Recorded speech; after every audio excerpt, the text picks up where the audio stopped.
welcome everybody. Thank you for joining this webinar. Delighted to be joined by Rosh and Daniel, who will do some introduction shortly. But the main kind of topic of the conversation today is really thinking about this new trend that has kind of come upon us really in the last few months, which is increasingly called kind of faux out of home. But actually, I don't really think there's much out of home about it. I think it's mostly, I think of it as faux augmented reality, because actually most of the stuff you see, you'd never really be able to do with a poster or an experiential activation, but you can do it in AR. So that's kind of maybe the second part, or the other part of the conversation is, well, actually, is augmented reality a better alternative to just knocking up some CGI video? And what are the benefits of kind of both, and actually how much those things kind of intermingle? So delighted to be joined by my two compatriots in this webinar. So firstly, I'm Dominic Collins. I am the CEO and co-founder of Darabase. Darabase is a technology company as well as an immersive studio that focuses and really specializes in location-based augmented reality activations. We work with property companies to help them think about what we call property digital rights and how they can control and monetize and also use the kind of the physical canvas that are their buildings and locations to be able to create immersive and augmented reality experiences or allow AR advertising and commercial content. And we, as well as working with property companies, we work with brands and advertisers, retailers, agencies, and also outdoor media companies. So we do kind of straddle how we think about placing immersive content in location, whether that's triggered from a building or triggered from a kind of traditional piece of out of home. So this is a topic that's really dear to us. Rosh, shall I pass over to you to do a quick intro? Sure.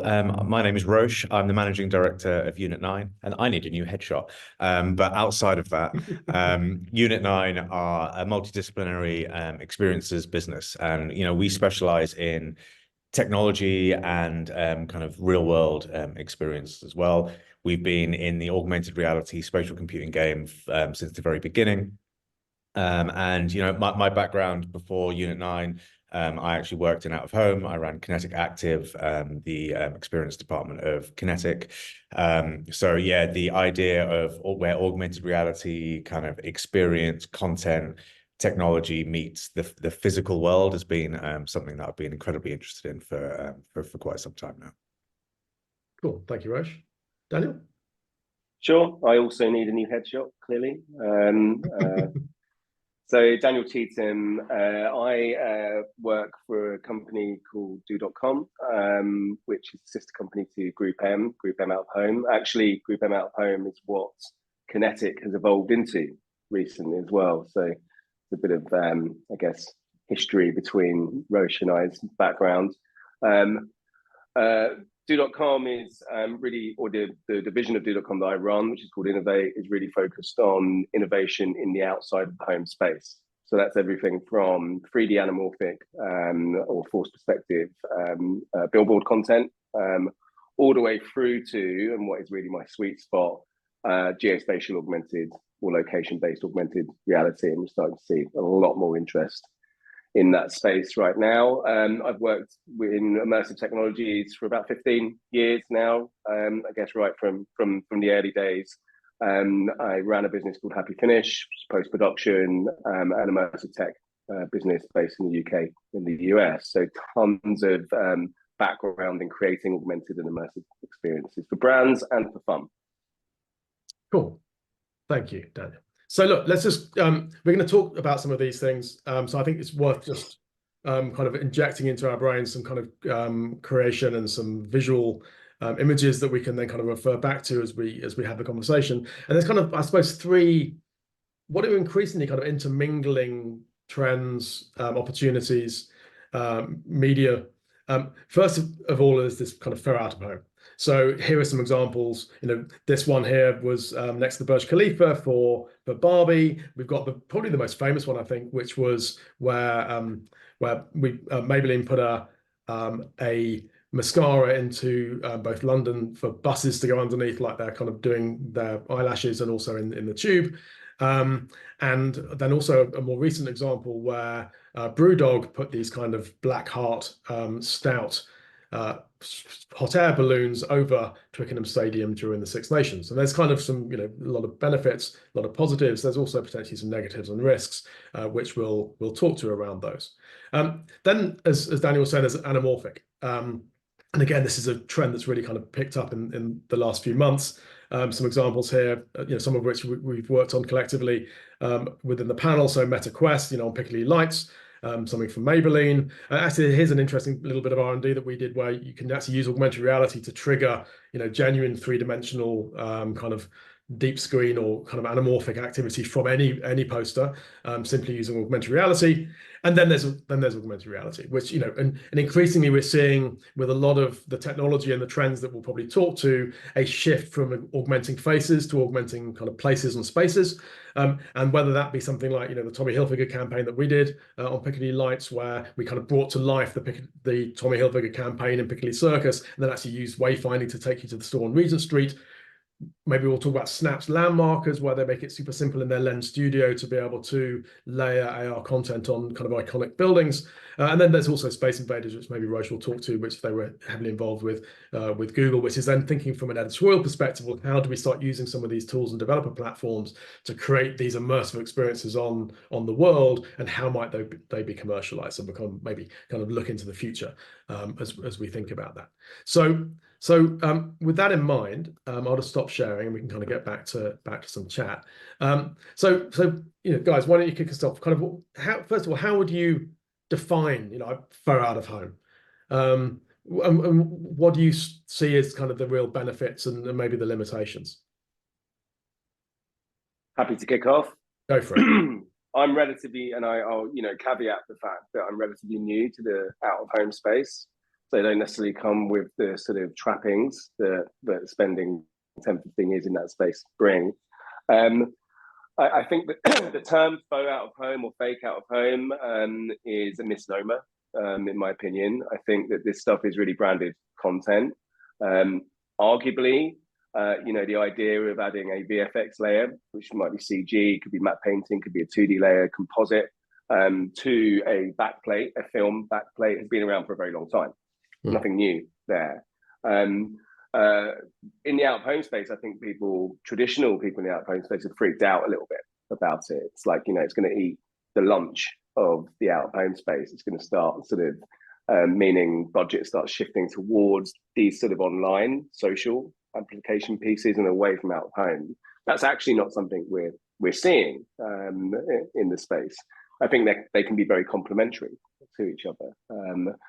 There are obviously regulations and considerations around how you augment, whether that be through a true augmentation, AR piece, or in a piece of fake out of home, somebody's IP, whether that be Buckingham Palace, the Gherkin, or what have you. But I'm sure we'll touch on that, Dominic, later. But yeah, I think it's branded content, really, is my view.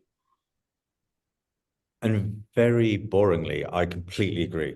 I think that the term fake out of home makes it feel, it's meant to kind of draw up this idea that it's subverting out of home in some way, and which I don't think it really is. It is branded content, and it's designed to get people to stop scrolling and to engage in it. And it does a very good job at that, but it doesn't do the job of out of home. It's not a broadcast medium. It also doesn't do the job of augmented reality. It's non-interactive. It is a piece of content. And, I think with all pieces of content, we see the efficacy of it really defined by how good it is. Some of the great ones, absolutely are amazing. And you look at them and you go, that's a fun, amazing idea. And some of the less good ones, you just go, okay, fine. And you move on, just in the same way as normal branded content. I think, if we get to the kind of the more convincing examples, the ones where you have to think a little bit, or it confuses and dupes people into thinking that actually that was done in the real world, then, I guess there are some ethical kind of brand questions to be had there, like whether you are purposely misleading people.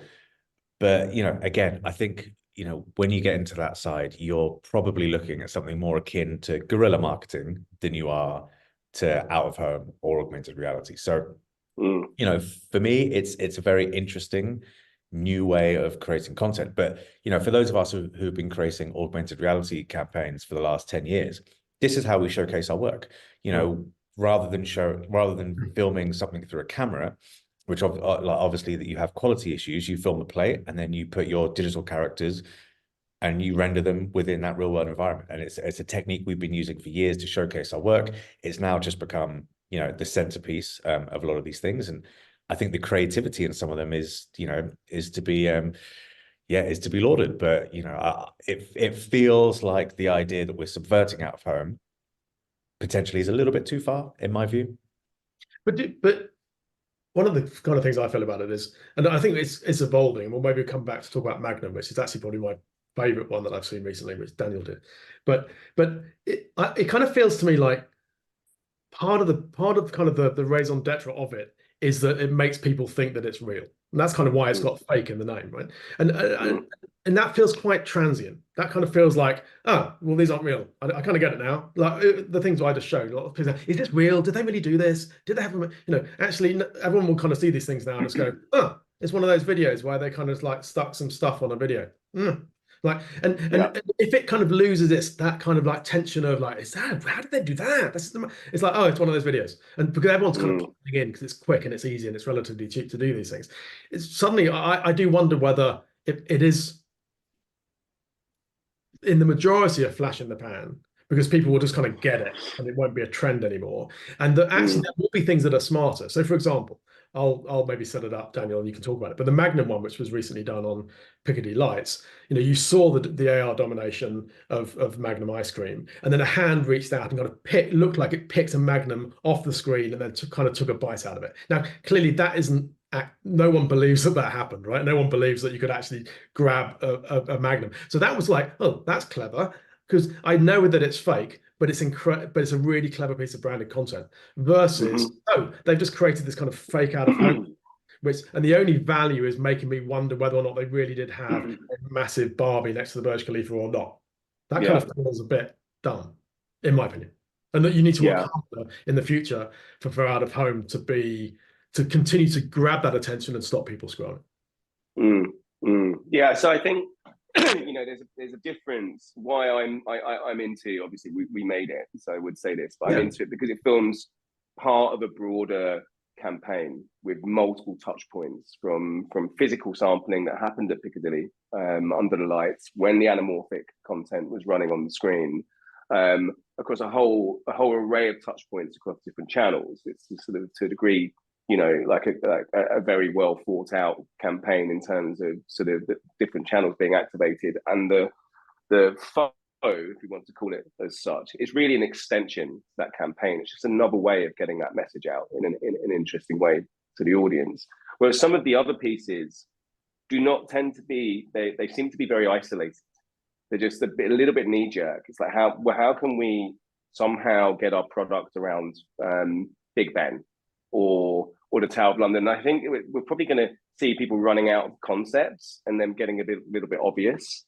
But we've also got to think about the democratization of 3D and CG and VFX. It's way easier nowadays for there's a much bigger community of creators who can create stuff at varying degrees of quality, and that's only going to increase with tools like Simulon and Gen AI based tools that will allow for, you know, the compositing of realistic CGI assets into captured content. So I don't think it's going anywhere. I think it's going to get harder to come up with good ideas.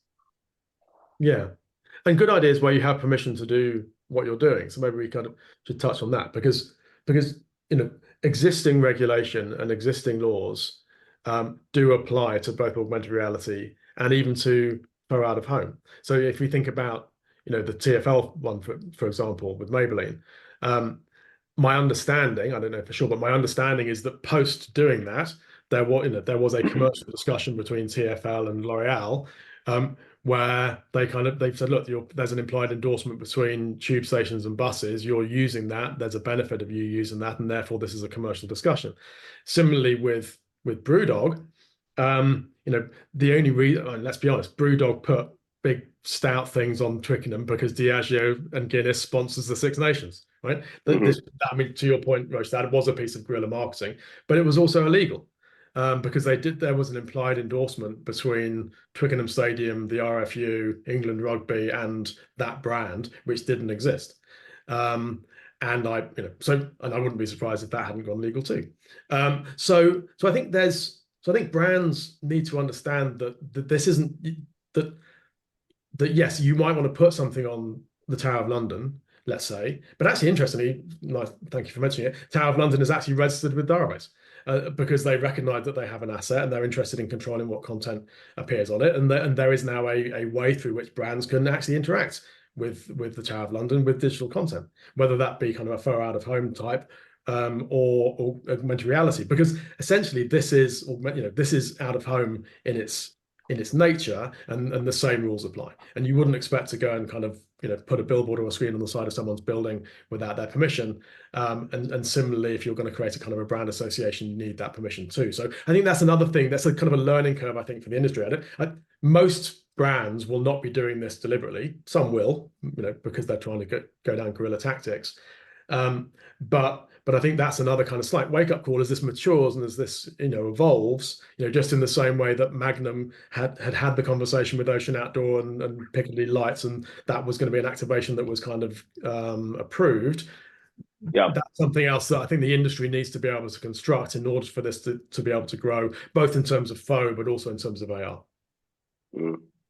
It was really your important. Conversations. How are your brands asking about that, Daniel? How it's coming up a lot. It's coming up an awful lot because I think I do wonder how much the end consumer refers to this stuff as fake out of home. I think very rarely. There's a little bit of an echo chamber in like everybody on LinkedIn seeing these things and then go, we need to do it. So it is definitely a hot topic of conversation.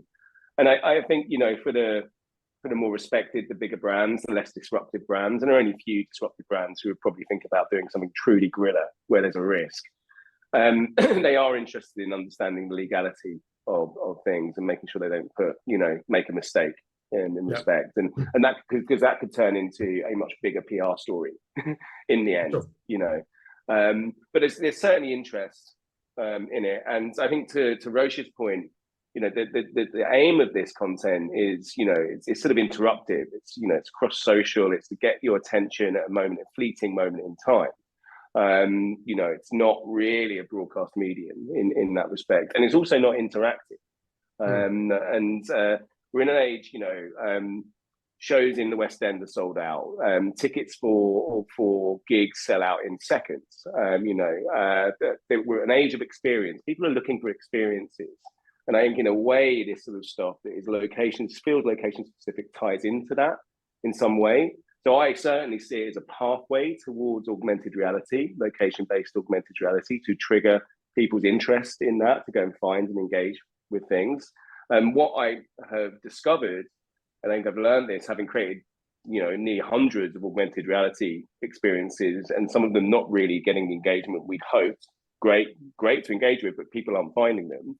Actually, out of home as a medium, as a broadcast medium, is a perfect signpost to trigger that there is an augmented experience at a location that people should engage with. I see the opportunity to start taking our clients on a journey from thinking about fake out of home to actually doing it for real in augmented reality, which I think is quite exciting.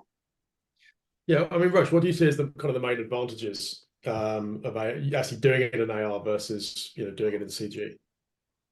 Well, I think it's the experiential element of it, and I don't mean it happens in the real world, but the fact that it is an interactive experience and people get hands-on with it. I think we've got to be very clear here. The faux out, what we're calling faux out of home, it's just a piece of content, and I think we're post the kind of let's subvert the Eiffel Tower or the Tower of London. I think because people understand what it is now, and it now becomes about the idea, the craft, the idea of what people are doing. And I think that needs to be bucketed into the content world. I think what AR does is much more than that. I think it's much more nuanced, and it is interactive. It evokes a feeling through the interaction that you can't evoke in any other medium.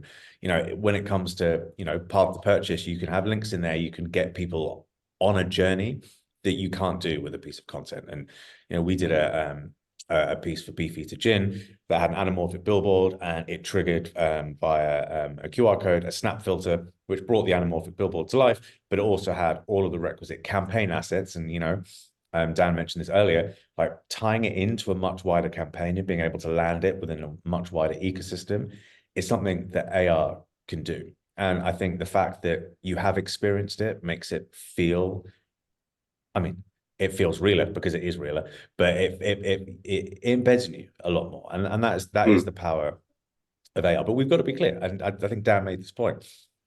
The scale, we're talking about different kind of scale types, right?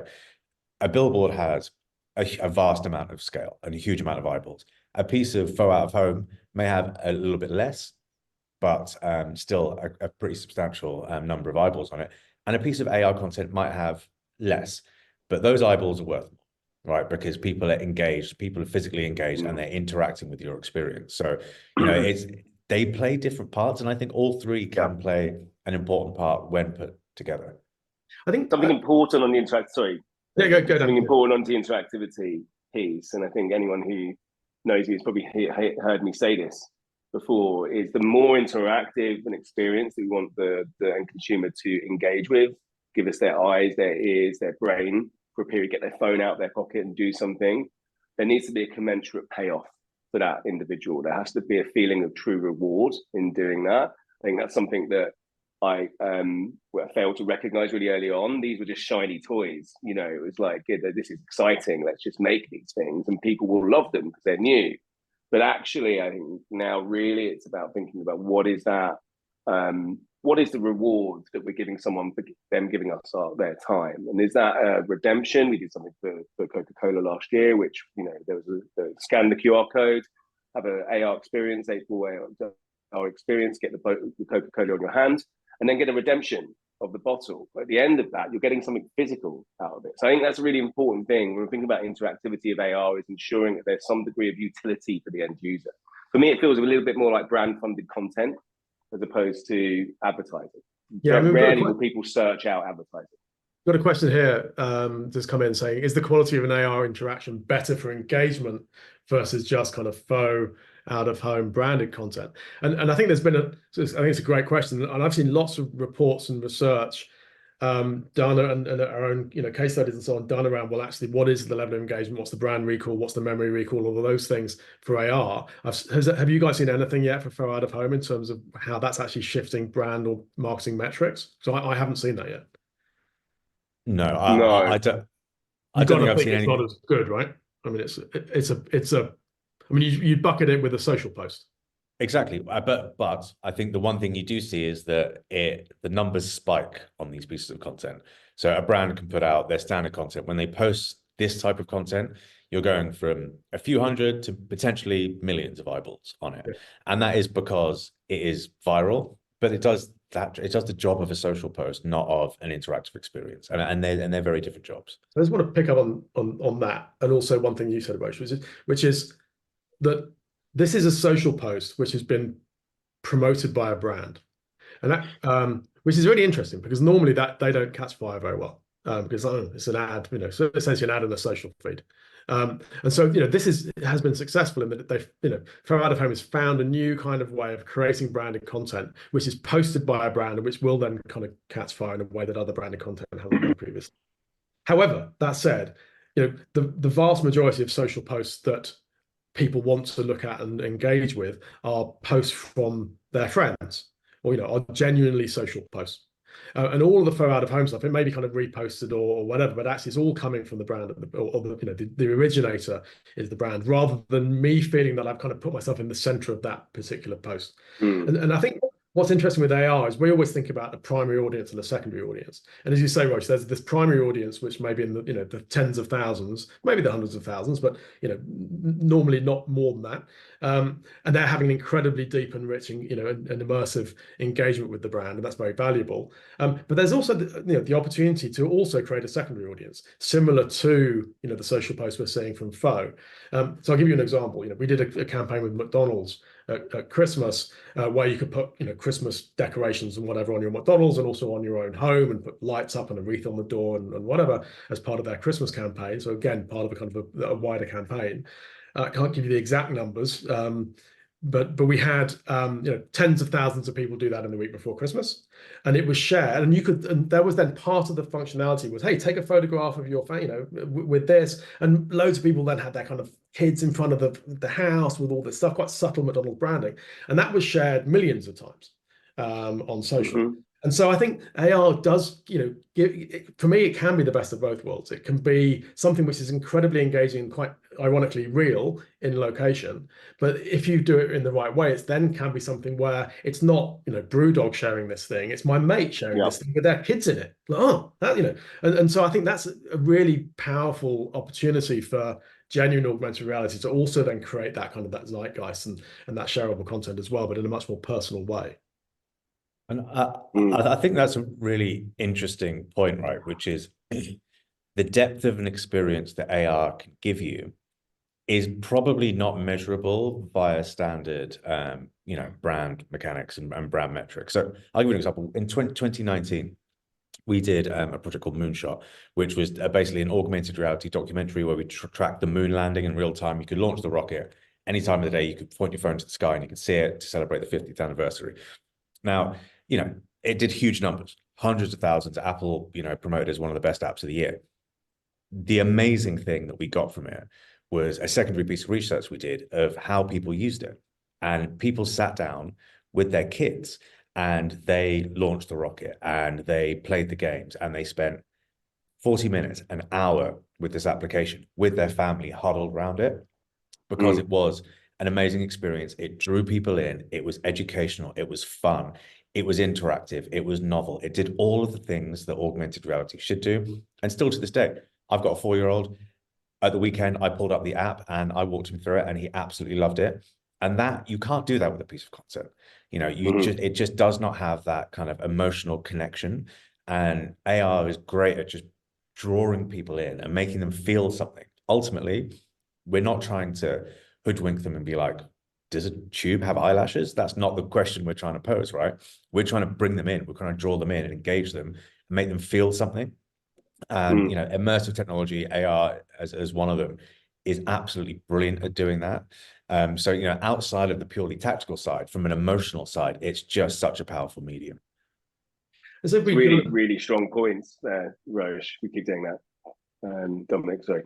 Okay. And it's inevitable based on that, because that level of interactivity, that engagement, how it resonates with you as a user, if you're, moving around and seeing something, whether that be a space shuttle, the scale of a dinosaur, whatever that is, can be really educational. It can really land and be super memorable. You're involved. And when you're involved in something, you tend to remember that. So it's inevitable that brands will be looking at augmented reality and thinking, right, how can we harness that to create that sort of recall for our products and our brands?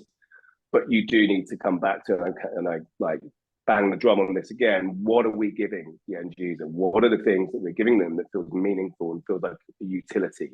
And utility can be fun as well. It can be a game, for example, but it's got to be good. It's got to be engaging. Yeah, we also it's got to be entertaining or informative or useful, or preferably both. You kind of make it both of those things. Which is why I see it more like brand-funded content. Like Land Rover might fund the documentary on the Arctic, for example, and have a little bit of brand accent to it, which might be a 30-minute long documentary.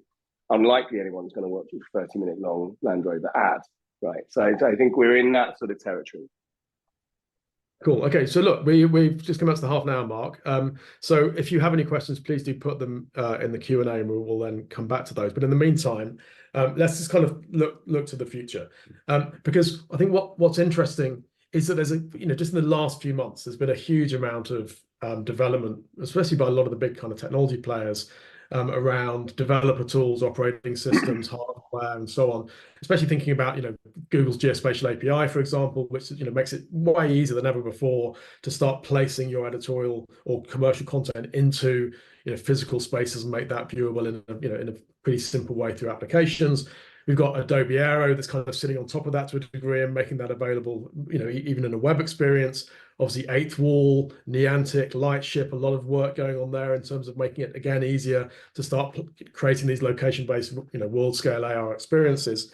And a lot of these are then seeing a real kind of uplift in terms of the number of people who are therefore developing, especially editorial, content, games, wayfinding, tourism apps, etc., using these tools. And we know that the vast majority of applications and websites which are of an editorial nature have commercial content within them in order to be able to pay for their audience. And so kind of what's your view in terms of the future, in terms of the commercial opportunities, how brands get engaged in this kind of real explosion in terms of the amount of content and the amount of engagement, the amount of experiences that are starting to be layered on the physical world? Rosh, you're on mute, Rosh. Well, that is a good start. Look, I think we've got to take a very long lens at this. I think,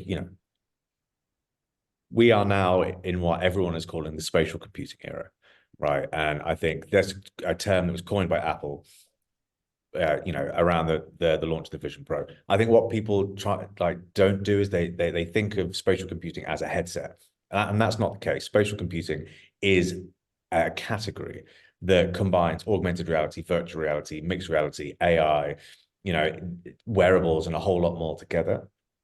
If we plot the technology trajectory of all of the big tech players, Google, Meta, Samsung, Apple, their vision is that in the post-smartphone era, we will have wearable devices that display digital information into our space, right? That is a direction that is being pushed by the people who make our technology and who build the framework of how we communicate. You can believe it or you can't believe it, or you might not believe it, but that's the direction we're heading. We need to be able to tell stories in 3D environments. We need to be able to tell stories in 3D spaces. We need to be able to communicate via these mediums. Augmented reality, AR, right now is the perfect on-ramp to what will, I'm always almost 99% sure it's where we're going in the future. AR is the perfect on-ramp to that, right? The barriers to entry, as you just mentioned, are as low as they ever have been. You've got web AR, you've got geospatial, you've got Atlas. There's so many ways of getting into it. As a brand and as people that partner with brands, if we're not thinking about telling 3D stories or stories that take place in the physical space around us, I think we are doing ourselves a disservice, because that is where we're going, and we should be preparing ourselves for that. So I think it's vitally important. We're very aligned, Rosh, in that. The only thing, I'm 99% sure as well, the only thing that I think might be a challenge to that is brain-computer interface. But that's a completely different topic. Yeah, because if that accelerates, then we might get a leapfrog moment. I'm with you. Yeah, but and I'll paraphrase something that you said, Dominic, a while ago when we were at an event, which was that generally, editorial comes before advertising. There needs to be content experience that people are engaging with first. You look at TV, and then there's an audience that it makes sense for advertisers to wrap around and try and harness. And I think we're in still a very embryonic phase, even though we've been working in this space for 10 plus years. It's still very embryonic. I think the long lens piece is absolutely correct. And there's a need for more editorial engaging content to happen simultaneously with how marketing and marketeers harness spatial computing. I mean, in my no longer day job, I have a AR gaming studio, and we've been working with Niantic for a couple of years on geospatial AR game solution to engage people. Very hard to get people to engage in a location specific game. You've got to signpost it. And I saw a question pop up: is how should out-of-home and AR work together to be more complementary? And I think it's just thinking about them as bedfellows, thinking about how we're using that broadcast medium where we're getting people's attention to actually highlight that there's something else beyond the frame that people can engage with in that location. So I think it's a matter of just thinking about that really early on and looking at them as partners, really. Yeah. There's a stat I often cite, which kind of surprises people, which is if you look at the entire out-of-home industry globally, it's around $38 billion of spend. AR advertising last year was already $5.2 billion. So there's all, the AR advertising market is already 15% of the size of the entire traditional out-of-home market, taxis and billboards and screens, and which is surprising. And then you look at the amount of money that's just spent on advertising inside of applications on mobile, and that is $1/3 trillion. And so, if this audience is going to be shifting as we're seeing it, today on mobile, from looking at two-dimensional flat content to kind of three-dimensional spatial content, those eyeballs will drag the advertising dollars with them, because that's how the market works. And so we need to find a way as an industry, I think, of being able to capture that in a way that adds value for the advertiser, but also adds value for the publishers. Okay, we've got one last question here, and then maybe we'll wrap, which is from Abana from 8th Wall. So I'm glad I gave them a big up earlier. Which is, do you think that, it's a very long question, so I'm not going to read it all out, but do you think that there is still an issue with the languages we use as an industry, in that AR to brands and agencies with regards to out-of-home can be kind of received with skepticism? And actually, I think we all sit on the new IAB kind of augmented reality working group, and there was in our first meeting there was a conversation. I think we managed to come up with about kind of 10 or 11 different terms, XR, MR, AR, spatial, etc. Do you think we as an industry need to get our, pardon the word, shit together and kind of actually really coalesce around a particular term to make this something that people understand and can buy more easily? I think, sorry, Dan, you go. I was going to say, ideally, yes. I think the realist in me says that's not going to happen, because it's the meta stroke spatial computing question. There's always going to be a desire from somebody to like draw a line in the sand and say, no, actually, I've got the next best thing. But I would agree. I think as an industry, collectively, we should be working together, because it is embryonic. There's so much clear blue water ahead of us. It's really exciting. There's so much we can do collectively. The size of the pie here is going to be huge. So I think, yeah, it does make sense for us to do that. But being a realist, I think there's always going to be sort of semantic issues in terms of terminology, unfortunately. Yeah, and look, I think we're never going to get over the semantic kind of jujitsu that we do with all of this new technology. I think there's a lot of hand wringing and beard stroking. I don't think that's the problem. I think, as advocates of this technology, I think we have to play a bigger part in making sure that people, and by people I mean our partners, our brands, partners, use the technology in the right way. We have to get better at saying no when we know something is not right. And I think what we've done previously is tried to make everything work, even when we know that some things don't work. And what really kills people's perception of a technology is end experiences that do not match people's expectations. And I think, when people are saying, when brands are saying, oh, they're skeptical about AR, they're not skeptical about the technology. They're probably more skeptical about the last time they used it or the last experience they had with it, which as evangelists, we have to make sure that we are taking people on the journey. We're managing expectations and we're being real with people, because we're not talking about a product that is an end product and it's finished. We're talking about a journey, and we're on one step of the journey.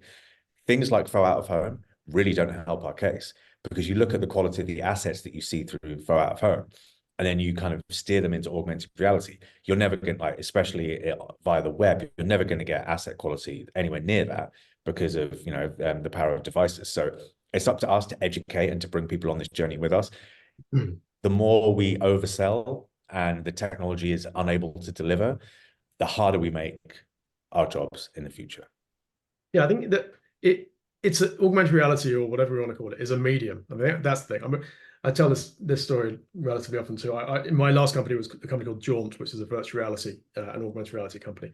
And I remember being at Cannes in one of the cabanas. It might have even been a Group M cabana, I don't know. And we were it was in that period of time in the industry where loads of us were just putting headsets on people and giving, kind of breaking their VR virginity. And so we had these, I think it might actually been a Jaguar Land Rover Ben Ainsley America's Cup experience that we'd created, which was like off the scale, incredibly, powerful, cinematic, high quality, using the Jaunt technology. And so people come up to, do you want to check out this experience? And people would say, oh, no, thanks, I've done VR. And I kind of got to a point, it's like, And then I thought, well, how am I going to talk this? And so the next person that said that, I said, look, if I said to you, like, I've just written a book, would you like to read my book? Would you say, no, I've read a book? Well, of course you would. It's a different book. The book, the medium, what's inside it is different. And so I think, augmented reality is the same. People kind of think, oh yeah, I know about AR. No, but AR can be used in so many different ways. It is just a way of, creating content and creating engagement. And I think that's what we need to get across, kind of break this perception that somebody did something which was a bit crap, a few years ago, and therefore this isn't a thing that they can have in their marketing playbook anymore, because the consumers are already doing it. And so the brands and the agencies and so on need to kind of catch up to think, well, how do I start to engage my consumers in a way that they're already, behaving? And I think that, I think this has been a great discussion. I think it's also indicative of what we need to do as an industry. You could look at elements of what we all do and say we compete, but actually working collaboratively, working together, there's, as a whole, we are way more powerful. And I think that the more we can come together as an industry, the more we can evangelize and educate, the more quickly we can live up to the expectation and the opportunity. Okay, any last thoughts, Rosh, Daniel? Collaboration is key between us all. As I say, I think we're still, as I think we can class ourselves as experts. If we can't, then we're probably doing we're not, then wrong. Yeah. But as I say, it's still a small pool of us out there. So I think that alignment is really important, and really excited for the future. It is coming. So that investment that we've all put in this space over the last 10 years or so, I feel like our time is now. I completely agree. I think, there has been no better time to get into this space. I think that skepticism from the past needs to be dealt with. I think it's fair, but I think there is so many exciting opportunities to explore AR and all of its guises that, our job as an industry and as client partners is to try and bring our partners up to date with exactly what's possible and what's achievable now, because, it's only going to get better. Brilliant. Well, look, thank you guys for having this conversation with me. Also, thank you very much to all the people that have participated, who have joined us. Thank you for the questions. We'll be making this available as a recording to all those that have registered, and still time to register. If you think this has been useful, please do tell your colleagues, get them to register, and we can forward on the recording to them. And yeah, have a lovely rest of the day on this sunny UK Thursday. All the best.